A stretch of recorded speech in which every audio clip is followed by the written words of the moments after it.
Welcome back to our channel. నేను మీ Kavya. So ఉపరితల ఆవర్తనం కారణంగా ఇరు తెలుగు రాష్ట్రాలు కూడా తడిచి ముద్దైపోతున్నాయి. ఇక ప్రజెంట్ హైదరాబాద్ లో వెదర్ మనం చూద్దాం. నిన్న రాత్రి నుంచి కుండపోత వర్షం, హఠాత్తుగా నిన్న 7:30 నుంచి కొన్ని ప్రాంతాల్లో భారీ వర్షమే పడింది. అయితే వాతావరణ శాఖ ఇచ్చిన హెచ్చరికలు ఒక మోస్తారు వర్షాలు అన్నప్పటికీ ఇప్పటికే హైదరాబాద్ లో వాటర్ లాగిన్స్ అయ్యే, ఇంకొన్ని కాలనీస్ నీట మునిగిన పరిస్థితి అయితే కనిపిస్తుంది. అయితే ఒక చిన్న వర్షానికి హైదరాబాద్ ఇట్లాంటి సిచ్యువేషన్ ఎదుర్కొంటే, ఇన్ కేస్ వాతావరణ శాఖ గనక ఎల్లో అలర్ట్ జారీ చేస్తే హైదరాబాద్ పరిస్థితి ఏంటి అనే ప్రశ్నలు అయితే కనిపిస్తున్నాయి. ఇక హైదరాబాద్ లో నిన్న రాత్రి నుంచి కురుస్తున్న వర్షాలకి మనకి గచ్చిబౌలి, లింగంపల్లి అండ్ పటాన్ చెరువు వైపు అయితే ఎక్కువ వాటర్ లాగిన్స్ కనిపిస్తున్నాయి. Lingampalli under route railway bridge under route ఏదైతే ఉంటుందో అది ఇప్పటికే వాటర్ లాగిన్ తో మునిగిపోయింది. ఇప్పటి వరకు కూడా వాటర్ లాగిన్ ని తొలగించే ప్రయత్నం అయితే అక్కడ అధికారులు చేయలేని సిచ్యువేషన్. ఇంకోవైపు మనం బేగంపేట వైపు చూసినా కూడా వాటర్ లాగిన్స్ మనకు కనిపిస్తున్నాయి. అండ్ ప్రత్యేకంగా బ్లైండ్ స్కూల్ ఏదైతే ఉందో అక్కడ ఉండే కాలనీస్ అయితే ఈ వరద నీటితో ఇబ్బంది పడే పరిస్థితి కనిపిస్తుంది. ఈసా మూసీలు ఉప్పొంగే పరిస్థితి అండ్ శ్రీశైలం, నాగార్జున సాగర్ డ్యామ్స్ లో కూడా వరద నీరు చేరుతుంది. ఇక ప్రత్యేకంగా కొన్ని జిల్లాలకు red alert, orange, yellow alert ని వాతావరణ శాఖ జారీ చేయడం జరిగింది. అయితే రెడ్ అలర్ట్ ఎక్కడైతే ఇచ్చిండ్రో ఇప్పటికే వాళ్ళకి హెచ్చరికలు కూడా జారీ చేసిండ్రు. ఎట్టి పరిస్థితుల్లో బయటకి రాకుండా ఉండాలి. అతి భారీ వర్షాలు కూడా ఆ జిల్లాల్లో నమోదవుతున్నాయని, ఇంకా ముఖ్యంగా ములుగు కావచ్చు, ఆసిఫాబాద్ కావచ్చు, నిర్మల్ కావచ్చు, ఇట్లాంటి జిల్లాలకు రెడ్ అలర్ట్ ప్రకటించిండ్రు. So yellow alert and orange alert ఏ జిల్లాలకు ఉన్నాయి మనం చూద్దాం. అయితే నిజామాబాద్, జగిత్యాల, రాజన్న సిరిసిల్ల, కరీంనగర్, జనగాం, సిద్దిపేట్ ఇక్కడ కూడా భారీ వర్షాలు పడే సూచన అయితే ఇచ్చిండ్రు. సో ఈ ఒక రోజు 2 రోజులు కాదు, ఇదే వాతావరణం 26వ తేదీ వరకు కూడా కంటిన్యూ అవుతుందని ఇప్పటికే వాతావరణ శాఖ హెచ్చరికలు అయితే జారీ చేయడం జరిగింది.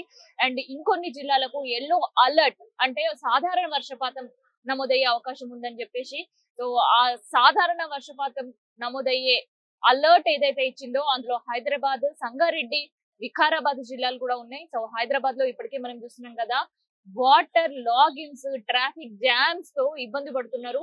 అయితే ఆపరేషన్ రోప్ తో ట్రాఫిక్ కి చెక్ పెట్టాలనుకున్న ట్రాఫిక్ అధికారుల డెసిషన్ ఏదైతుందో అది ఫెయిల్ అయిందనే చెప్పొచ్చు. ఎందుకంటే నిన్న కురిసిన వర్షానికి హైదరాబాద్ అంతా కూడా మాక్సిమం ఏదైతే మేజర్ ఏరియాస్ అధికారులు ఫైండ్ అవుట్ చేసిండ్రో అక్కడ వాటర్ లాగిన్స్ లేకుండా చూసుకోవాలని ఏదైతే ప్రయత్నం చేసిండ్రో, ట్రాఫిక్ ఇక్కట్లు ప్రజలకు ఎదుర్కోకుండా జాగ్రత్త పడతామని ఏదైతే ఆపరేషన్ రోప్ తో చేయాలనుకున్నారో అది కంప్లీట్ గా ఫెయిల్యూర్ అనే చెప్పాలి.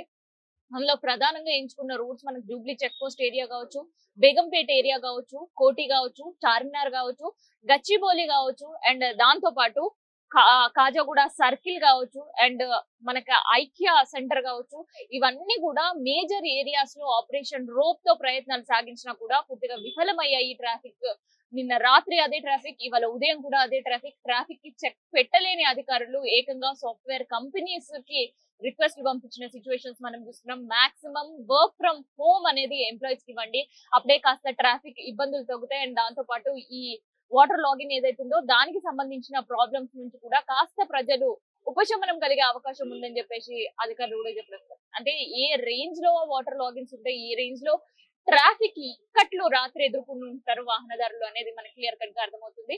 మొత్తానికైతే మనకి ఐటీ కారిడార్స్ దగ్గర వాటర్ లాగిన్స్ కొంతవరకు ఉన్న, ట్రాఫిక్ జామ్స్ ఎక్కువ మనం చూస్తుంటాం.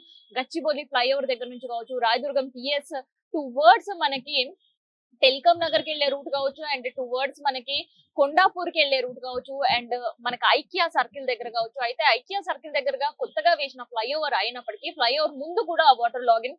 సో ఆ ఫ్లైఓవర్ దిగిన వెంటనే అక్కడ ఉండే ప్రజలకి మాత్రం ఆ నీళ్ల నుంచి అయితే తిప్పలు తప్పడం లేదు.